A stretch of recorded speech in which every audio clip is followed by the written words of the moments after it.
थाना CR park की team ने एक बहुत ही उम्दा काम करते हुए एसीपी सीआर पार्क के सुपरविजन में एसएचओ वंदना और ब्रेवो मनोज, इनकी जो टीम है उन्होंने एक बहुत ही अच्छा काम किया है। इनके पास एक इन्फॉर्मेशन आई थी कि सीबीएसई का जो जूनियर असिस्टेंट और सुपरिटेंडेंट का एग्ज़ाम हो रहा है बीते संडे को, उसके अंदर कुछ इम्पर्सोनेशन की इन्फॉर्मेशन आई थी। उस इन्फॉर्मेशन पे काम करते हुए इन्होंने एक बंदे को आइडेंटिफाई किया जो कि अंदर इम्पर्सोनेटर बन के एग्ज़ाम लिख रहा था। वो बंदा आइडेंटिफाई होता है, उसका नाम सचिन है और उसको घेर लिया जाता है और उसको बाहर लेके आते हैं सेंटर से। बाहर सेंटर पे उसके ऊपर अभी ट्रैप लगाया हुआ है एंड जब जो लोग उससे मिलने आते हैं जिसका वो एग्ज़ाम लिख रहा था नितिन, उसको एप्रीहेंड किया जाता है। बाकी की पूछताछ इनके ऊपर होती है और 2 लोग और श्याम सुंदर और बलजिंदर इसमें अरेस्ट किए जाते हैं। इस केस में अभी तक 4 लोग अरेस्ट हो चुके हैं टोटल। इनसे जीएसएम डिवाइसेस रिकवर हुए हैं, Bluetooth devices, year pieces, mobile phones, laptops और कार्स जो यूज़ हुई थी इनकी ट्रांसपोर्टेशन के लिए, वो भी रिकवर हुई है। तो ये जो पूरा एक नेटवर्क था सीबीएसई और दूसरे एग्ज़ाम्स के अंदर चीटिंग करके, इम्पर्सोनेट करके उस एग्ज़ाम को क्लियर करने का, वो सीआर पार्क थाने की टीम ने बहुत ही अच्छे तरीके से बस्ट किया है। और एक मैसेज भी दिया है कि जो जेन्युइन कैंडिडेट्स हैं, स्टूडेंट्स हैं, जो एग्ज़ाम में मेहनत करके पास होना चाहते हैं और क्लियर करना चाहते हैं, उनके साथ दिल्ली पुलिस खड़ी है और उनकी मदद के लिए है। और जो चीटिंग करके या फिर इलीगल मीन्स को यूज़ करके एग्ज़ाम को क्लियर करने की कोशिश करेंगे, उनके ऊपर सख्त से सख्त लीगल एक्शन लिया जाएगा। सर, ये लोग कब से, क्या पहली बार ये एग्जाम देने की इस तरीके से गए थे चीटिंग के माध्यम से, कि पहले भी किया करते थे लोग?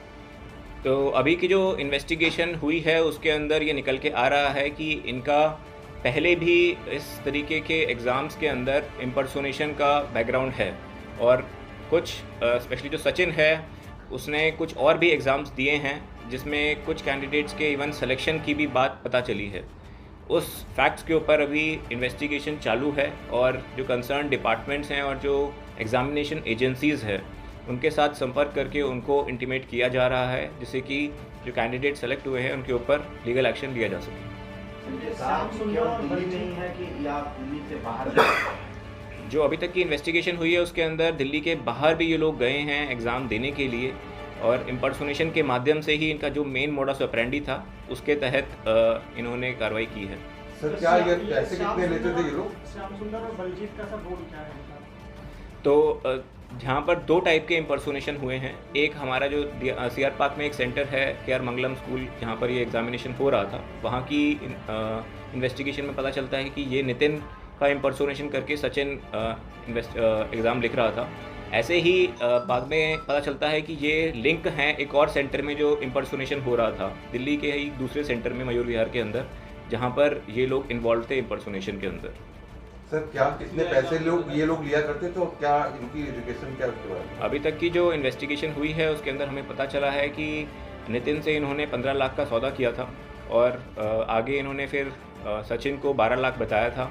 जो सौदा करने वाला था वो श्याम सुंदर था और सचिन जो था वो मेन इसके अंदर एक तरीके से किंगपिन है जो एग्ज़ाम लिखता है और उसका ये पूरा गेम प्लान था। क्या प्रोफाइल है सर, कितनी एजुकेशन है इसकी सचिन की, इसकी बात करें? ये ग्रेजुएट है सचिन और जो श्याम सुंदर और बलजिंदर हैं वो नगर निगम में परमानेंट एम्प्लॉयज़ हैं, ग्रुप सी ग्रुप डी की पोस्ट पर एम्प्लॉयड हैं। और नितिन जो है वो अभी जॉब ढूंढ रहा है, वो भी ग्रेजुएट है, पढ़ा लिखा है। कौन से डिपार्टमेंट का एग्जाम या पार्टिकुलर कोई एक ही एग्जाम देते हैं? अभी ये वाला जो एग्ज़ाम था ये सीबीएसई जो है अपना central board of secondary education, उसका सुपरिटेंडेंट और जूनियर असिस्टेंट के 2 एग्ज़ाम थे जो उस दिन हो रहे थे। उसमें ये इम्पर्सोनेशन करने की कोशिश कर रहे थे जिसको सीआर पार्क की थाने की पुलिस ने बड़े ही अच्छा तरीके से नकार दिया है और उसको पकड़ लिया है। तरीका क्या ये लोग तरीका क्या था? तो ये एग्ज़ाम जो एग्ज़ामिनेशन फॉर्म्स आते हैं उनको पहले भरते थे। जो बंदा ओरिजिनल होता है वही फॉर्म भरता था, जैसे नितिन के नाम पे फॉर्म भरे जाते हैं। फिर उससे मिलती जुलती शक्ल का कोई एक इंसान ढूंढा जाता है। वो जो बंदा होता है जिसको शक्ल को ढूंढते हैं वो ही एग्ज़ाम लिखने जाता है।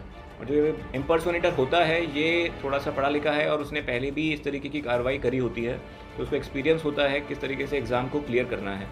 इनका भी सक्सेस रेट अभी तक 100% नहीं है कि इन्होंने जो जो एग्ज़ाम लिखे हैं वो सारे के एग्ज़ाम क्लियर हुए हैं, ऐसा नहीं है। बट कुछ एग्ज़ाम्स में इन्होंने सफलता पाई है जो कि गलत है और इलीगल है, जिसके ऊपर आगे की कार्रवाई की जाएगी।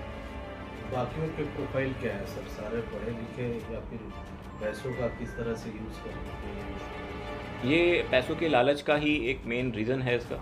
और जैसा मैंने आपको बताया कि ये पढ़े लिखे हैं, ग्रेजुएट हैं, इसके अंदर कुछ तो सरकारी एम्प्लॉयज़ भी हैं, ग्रुप सी और ग्रुप डी एम्प्लॉयज़ हैं जो हरियाणा के अंदर नगर निगम के अंदर कार्यरत भी हैं।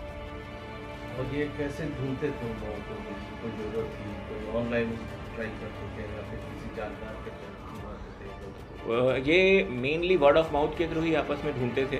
तो जैसा पता चल पाया था कि नवंबर में इनकी मुलाकात हुई थी, किसी और एग्ज़ाम को लिखने के लिए उस टाइम आए थे, तब इनका आपस में संपर्क हुआ था और उसके बाद में बातचीत करते हुए उन्होंने ये प्लान बनाया। जनवरी के अंदर ये फॉर्म भरे थे इन्होंने इस एग्ज़ाम के, और उसके बाद ये पूरी कार्रवाई करते हुए इन्होंने आज अप्रैल में जब ये एग्ज़ाम था उस टाइम पे इम्पर्सोनेशन की कार्रवाई की कोशिश करी थी। पुलिस को कैसे इन्फॉर्मेशन मिली? क्या कोई किसी ने कंप्लेन किया या पुलिस के पास इंफॉर्मेशन सेंटर से ही आई थी। जो वहाँ पर इन्विजिलेटर्स थे उन्होंने जो सुप्रिटेंडेंट होते हैं, सेंटर इंचार्ज होते हैं, उनको इन्फॉर्म किया था और वहाँ से हमारे पास इन्फॉर्मेशन आई थी और उसके ऊपर कार्रवाई करते हुए इसको पूरा रैकेट जो है ये बस्ट किया गया है। वो एंटर कर चुका था, एग्ज़ाम प्रॉपर दे रहा था जब जी, वो एग्ज़ाम देता था।